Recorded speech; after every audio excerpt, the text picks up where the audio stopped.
Hello, everybody. Welcome to the Autism Hero Project. I wanted to take this opportunity and kind of come on today and kind of share with you this organization that I have recently learned over the years, actually, quite a bit about. First, because we started in the state of Illinois, and as everyone who follow us knows, we've branched out now to the state of Florida.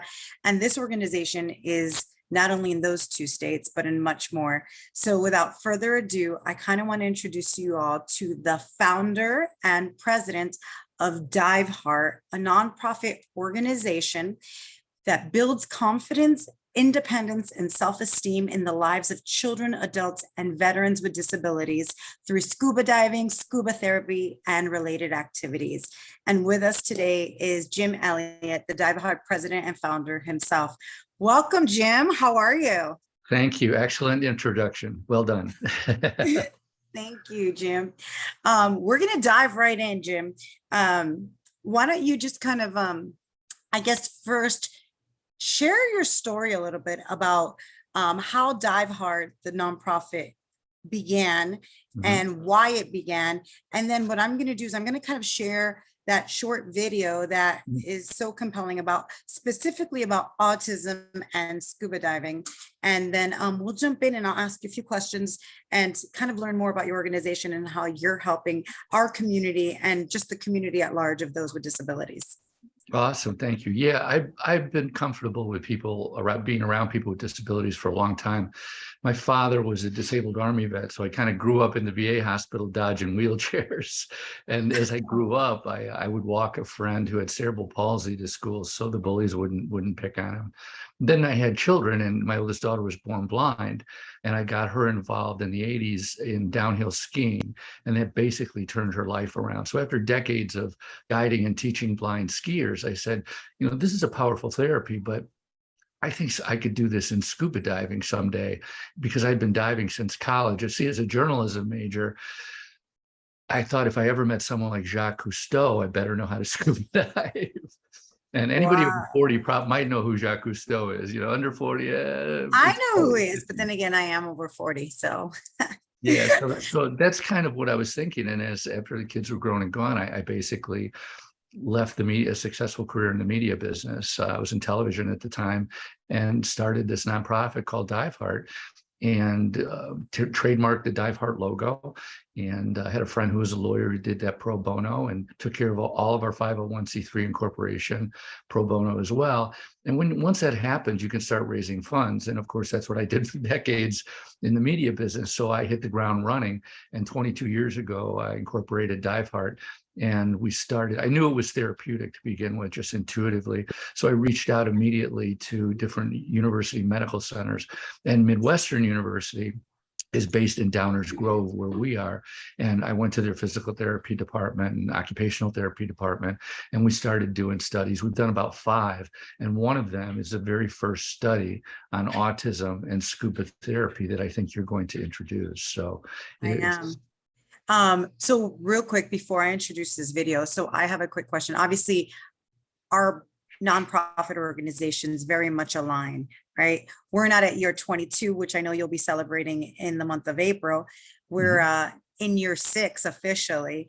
And I don't know how familiar you are with the Autism Hero Project, but we're all about making sure that we help children access all of their therapeutic needs, and specifically applied behavior analysis, ABA therapy, which they say is the #1 therapy, the gold standard of therapy services. And we know that in a lot of states, like the state of Illinois, where we had originally started, a lot of our families didn't have access if they were uninsured or underinsured or with Medicaid. And so I love what you do. We know that therapy helps unleash children's full potential. It's so good for their social emotional skills, which I know we're going to dive right into that. Did you see that pun? Dive right into that. I like that. But I say we jump into this video, and I probably should have queued it up beforehand. So we'll see if there's any commercials that I got to get past real quick, and then I'll share my screen. Okay. So here we go. Let's share and let everyone kind of watch and learn with us what you do. On the Medical Watch, going deep in search of a sense of calm. Scuba diving builds confidence, especially for those with disabilities. But for kids and adults with autism spectrum disorders, there's an added benefit. The lesson starts at the side of the pool. 26-year-old Nick Johnson and his dive buddy, his dad Glenn, gear up. I don't know, ever since we started, diving, it seems that I felt we were part of a team and more connected. I've always wanted to take Nick diving. That's been a dream for years. Never thought I could do it. Jim Elliott is the founder of Dive Hard, a nonprofit dedicated to helping kids and adults build confidence and independence through scuba diving. He's helping Nick, who has autism, do the same. We've been working with Nick several years now. I mean, I was nervous at first, but, when it comes to water, man, I just love the water. His confidence, and he's really into it, and it's special. It shows. In the water, Nick is more relaxed, even playful. It's something Jim notices in so many of his students, some challenged with disabilities like cerebral palsy and Down syndrome, others with traumatic brain injuries. Because as you go down, you have to look really hard at people to see if they have a disability, because when you put all the gear on, we all kind of look the same. In the water, Nick practices the basics, but as he fills his mind with new skills, a sense of calm washes away the anxiety. One time before the dive, he was talking about how he really felt like he needed to dive. He was under a lot of stress at the time, and he needed to dive to clear his head. It's inherently hyperbaric, so when you go down, and I'm not a doctor or therapist, but when you go down, pressure increases, and that pressure is a therapy for kids with autism. Just, organizes and kind of sets everything straight, and I could think straight. A scientific study dove deeper into the benefits of scuba. Researchers at Midwestern University surveyed 10 kids and adults with autism spectrum disorders. They found a common theme among them, finding sensory freedom in the water. Underwater, visual and auditory distractions are minimized.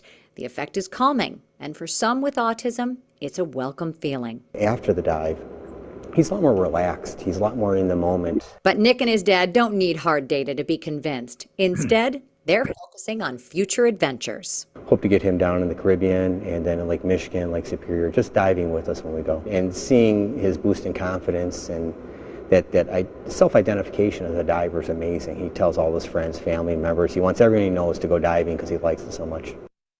We have more information about Dive Hard's programs for kids and adults with disabilities on our website. Back to you. All right. Wow.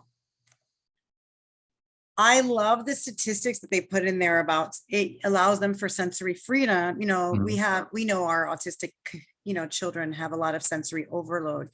So I love how they kind of broke it down that it takes away those visual stimulations and, the sounds and stuff like that. And it allows them to be able to be present and to be able to focus, which I know is really, really important. How long have you been working with Nick, if you don't mind me asking? It's been over a decade, maybe 15 years with Nick, and his father is just amazing. He's like a MacGyver for us. He fixes everything and is just always there. He's an advanced adaptive dive buddy, so he can take very, very difficult adaptive divers. When I say difficult, I mean a highly involved disabilities, so quadriplegics and the people that can't do things for themselves underwater need an advanced buddy or an instructor, and his dad is an advanced buddy. Yeah, and he's very strong, which helps when you're lifting people too. Which leads me to a couple of quick questions. So obviously, as an autism mom myself, who has a child on the spectrum, where do children, like if they wanted to start to do this and be able to kind of come to Dive Hard, where does it start? I guess my first question is, do they have to know how to swim? No, we teach people with no arms and no legs, so you do not have to swim.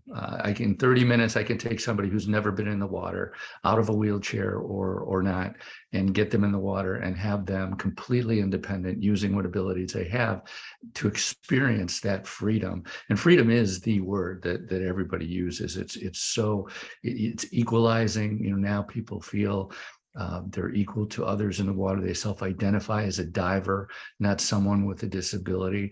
And the thing that I love about it is you could have a dad in a wheelchair with no legs, and you could have a son with autism and a brother with a traumatic brain injury. I mean, you could have all these people in the water, diving together, something they can do together, unlike things where you're kind of a slave to gravity on land that you may not be able to participate in together.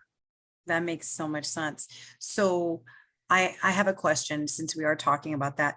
What if you have a nonverbal child, right? I know that when you go, I've gone underwater, I've kind of gone snuba, so to speak, and things like that. And I know that sometimes to equalize my ears, it kind of, I start to feel the pressure in my ears. For someone who is nonverbal, obviously you're an experienced diver. You've been doing this organization now for 22 years. How are you able to identify, like when someone is either not equalizing well or that they're having issues if they are nonverbal and they're under the water?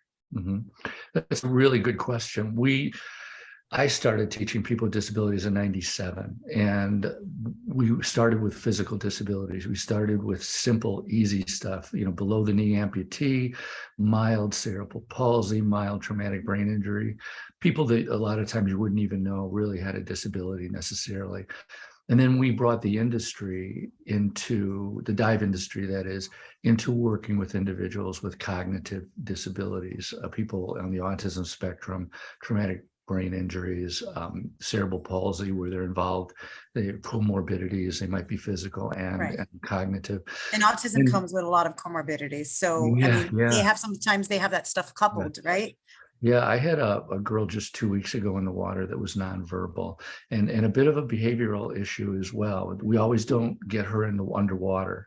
And we use, for individuals like that, we use a full face mask. So the water doesn't even get on the face.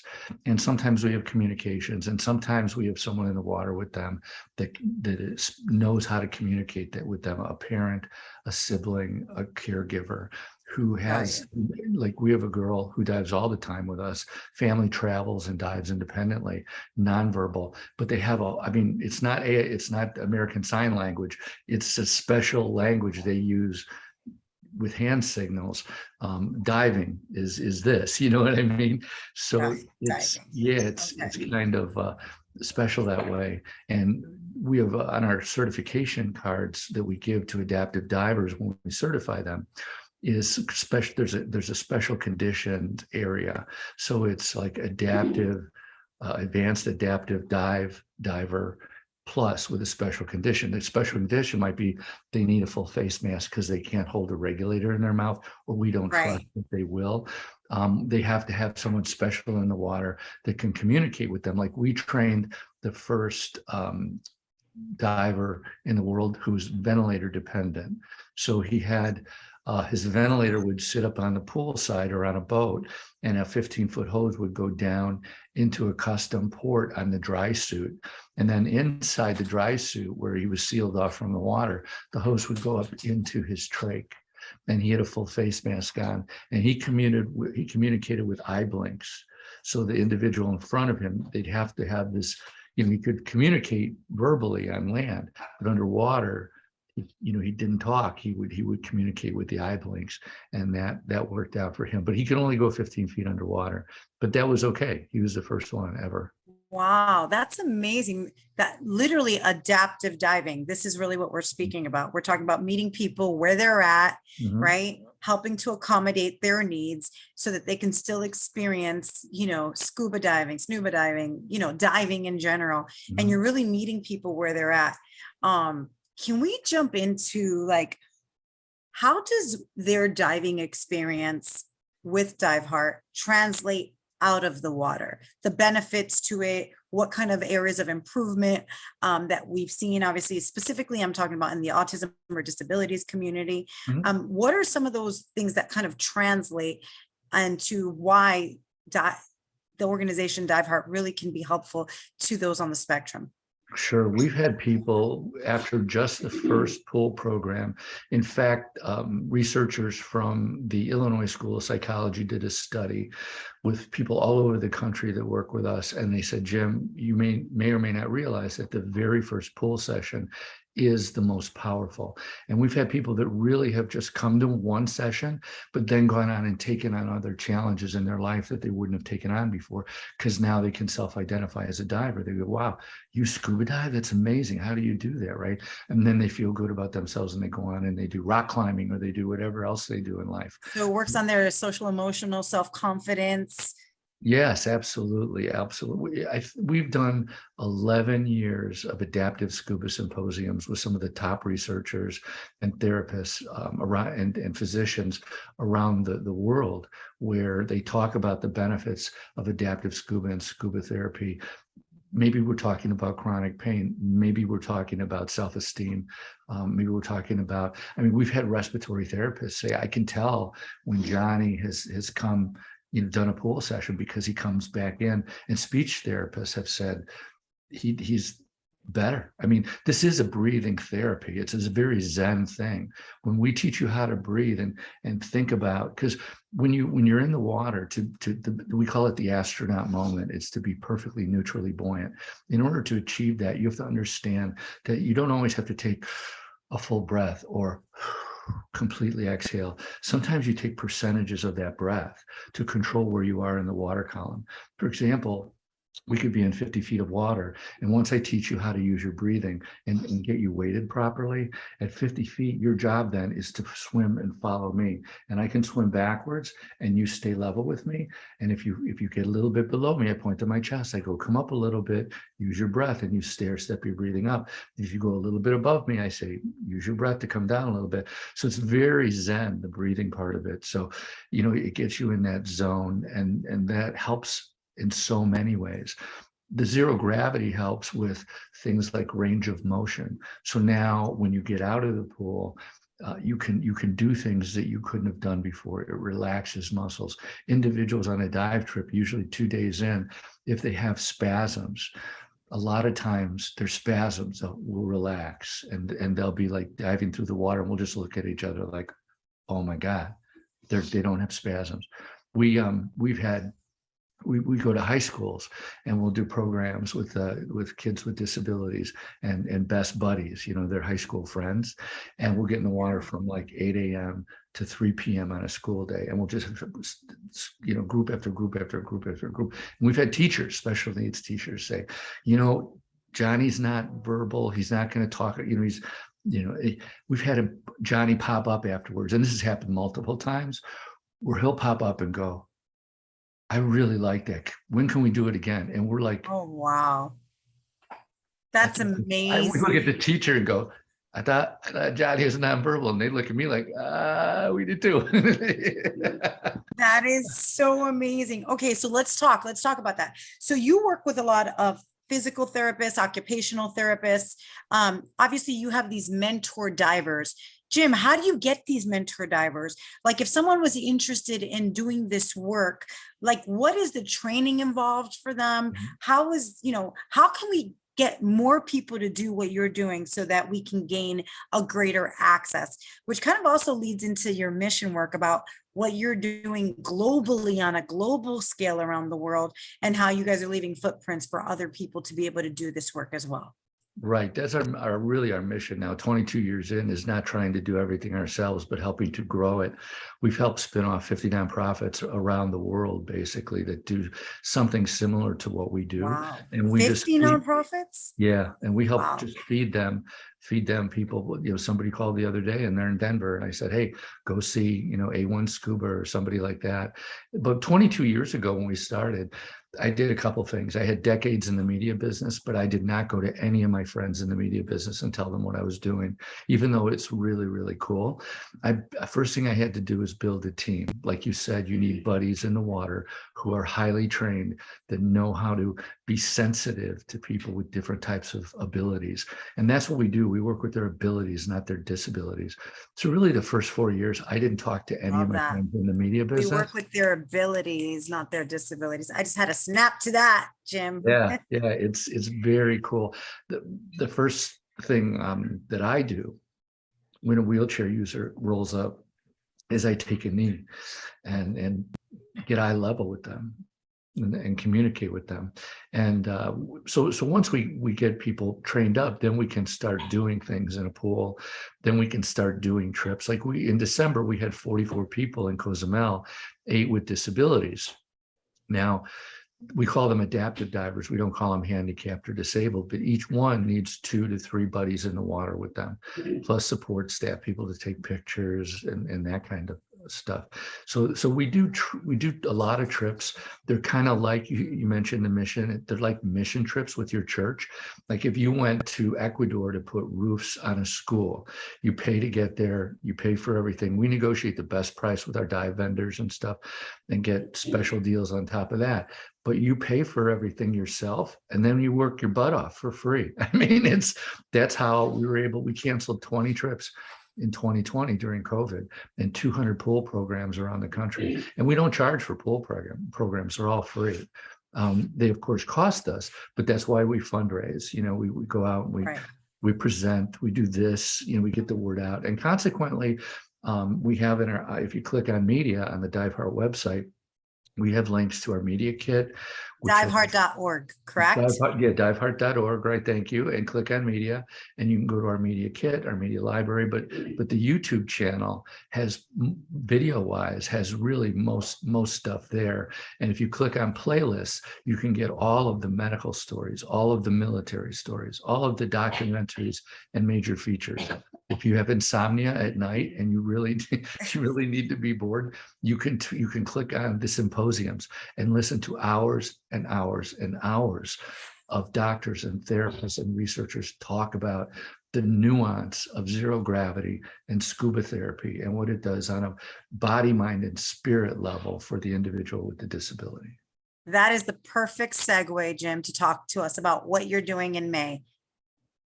In May, oh gosh, yeah, we had doctors and researchers from the Mayo Clinic come up to us at the last big international dive show we were at, and they said, would you present it to our doctors and researchers at our next conference?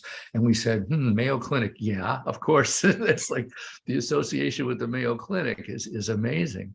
And so I said, where's your conference? And they said, Cozumel, Mexico. So I'm going to be on a boat. Can I go with you, Jim? Yeah, Can I go with you? Absolutely. Everyone's welcome. So we're going to be going in May with these doctors and researchers, and we'll be on a boat with them, but we'll be presenting to them several times during the week about scuba therapy. And I just happened to say to them, do you mind if I bring a friend along who's a filmmaker from Los Angeles? And they said, no. And I sent them the documentary, Adapting to Dive, which just last week has won its 10th International Film Festival Award. And there are individuals in there that are that have autism. Nick is actually in that, the one gentleman you saw. Okay. And that's available on Amazon, isn't it? I think I saw, right? Yeah, about 8 streaming services have it. Amazon, Tubi TV has commercials, but you don't have to pay for it. So if you don't have Amazon, you can watch it on Tubi TV. And I think there's other streaming services. What's the name of that documentary, that short? Yeah, 3 words, Adapting to Dive. And you could Google it and find it right away. It pops up, you know, pretty quick. So great. Okay. So with that, I just want to make sure that I highlight all the good that you're doing. Now, I know that you have a big ask, but it's for a really big need, right? Mm-hmm. So your ultimate dream, tell us what that is and how we can help. Yeah, what we want to try to do is build a deep warm water therapy pool, and it would be the deepest pool of its kind in the world. Basically, a lot of it would be above grade, behind glass, so it would be like going to an aquarium, but instead of seeing fish, you'd see individuals using the abilities they have, doing whatever they're doing with their therapist, with their researcher. And it has to be in warm water because a lot of our divers have thermoregulation issues, right, with spinal cord injuries and individuals that are sedentary. So we want to have it warm. We want to have it safe. So we would have highly trained individuals in the water with the researchers, with the therapists, with the rehab docs, you know, keeping everyone safe, watching to make sure something doesn't go wrong with equipment or whatever. But that's our ultimate goal, is to build the deep warm water therapy pool that people from all over the world can come to the Chicagoland area and use, and researchers can go out and get grants and come in and do therapy on stuff that we haven't even thought about yet. I mean, we do know with autism that being underwater eliminates surface distractions, the typical triggers that set them off. Even with PTSD, that's true with veterans with disabilities and individuals that have PTSD. The ambient pressure increases underwater, and it's kind of like pressure vests or weighted blankets for individuals, Oh, yes, and it's very sensory deprivation rooms. Right, they can focus, like you mentioned earlier, and that really helps. And honestly, the cool factor is off the charts. When I present to clubs or medical groups, I'll say, there's a lot of great therapies out there, but we have the franchise on zero gravity. I love it. Yeah. I love it. Okay, so ways that people can get involved in Dive Heart. They can go to your website. If there's someone who's looking to be a mentor buddy, you have training programs for that. If they're looking to kind of fundraise, kind of donate to this great cause, you have information on that. If they want to learn more, you have information on that. Tell us about, I know that you have helped spin off 50 nonprofits globally. How many locations of Dive Hearts are there just in the nation? We have a lot of different groups that we work with. So sometimes it might be a nonprofit. So in Oregon, we have a really, really powerful, strong, active nonprofit, has their own pool and everything. So when they're in Oregon, we send people that way. So in Tampa, we have a group that borrows pools and does the same thing. In Key Largo, we work with a dive operation that we've trained the instructors. They've trained buddies at their operation. They don't do the same thing that the Oregon people do, but they have 6 boats. So they take people out diving in different places. So in Malaysia, we have a guy that, for years had his own dive shop, retired, and came to us and said, I want to do this. He's now an ambassador for the country of Malaysia on bringing adaptive activities to Malaysia. In fact, I'm going to Borneo for 2 weeks to train instructors in Borneo and Malaysia. So it's a lot of different types of groups. We have individual instructors that may be active in their area, kind of doing their own thing. Like I just came back from London. We have people in the UK that borrow pools and do their own things as independent instructors. So it's a lot of different types of business models out there that grow adaptive scuba. So how, like for an autistic parent, is cost a barrier? I mean, how do they get their children to be able to do this? Is there programming? Is it like several week programming? Is it free? Can you tell us a little bit more about that, Jim? Sure, the easiest thing to do is contact us at diveheart.org and go to info@diveheart and just explain the situation. I live here, I have a child with autism or whatever, and where can I go locally? And there's a lot of we might have somebody local we can send you to right away. We don't charge for our pool program, so there's no need to incur a cost. In the Chicagoland area, we have 2,000 square feet of scuba gear. So if somebody really got into it, we could outfit them and for a donation, get them into their own kit so that they wouldn't need to borrow gear. But yesterday we had a bunch of physical therapy students and adaptive divers helping us at Northwestern University in Evanston in their pool. And the week before we were at Oakland High School, and this next week we'll be in Racine, Wisconsin. So we try to stay active, whether it's in Tampa or in Oregon's doing their own thing, and Malaysia's always in the water. So I mean, there's something going on in the world all the time. Right. And the pool programs we don't charge for at all. If we go on a trip, we figure out how to jointly fundraise for that. So what we'll say is, hey, you'd love to go on a trip, set up a Dive Heart fundraising page. So you go to, I can't tell you how to do it, but it's on Facebook, and it's beautiful because Facebook doesn't charge us a credit card fee. So you can set up a fundraiser and say, I want to raise $500 or $1,000, and a lot of time our trips will go to Cozumel, Mexico, and Cozumel is cheaper than Florida. So yeah, it's absolutely crazy, but it's an island off of the Yucatan Peninsula, so it's very safe, oriented to divers. We're like family there. Everybody on the island, tons of people are wearing these Dive Heart shirts. We've been going there since 1997, so it's a great place. Almost like when I graduated high school, but yeah. And we love Cozumel because the current moves you through the water. And if I get you neutrally buoyant, now you're using your breath to do everything, and the current's moving you. So I don't have to hold on to you and push you through the water. You're doing everything with whatever abilities you have. And if you can only move your arms this way, then we figure out how to get, teach you to use your abilities to move through the water the way you want to move through the water and be independent.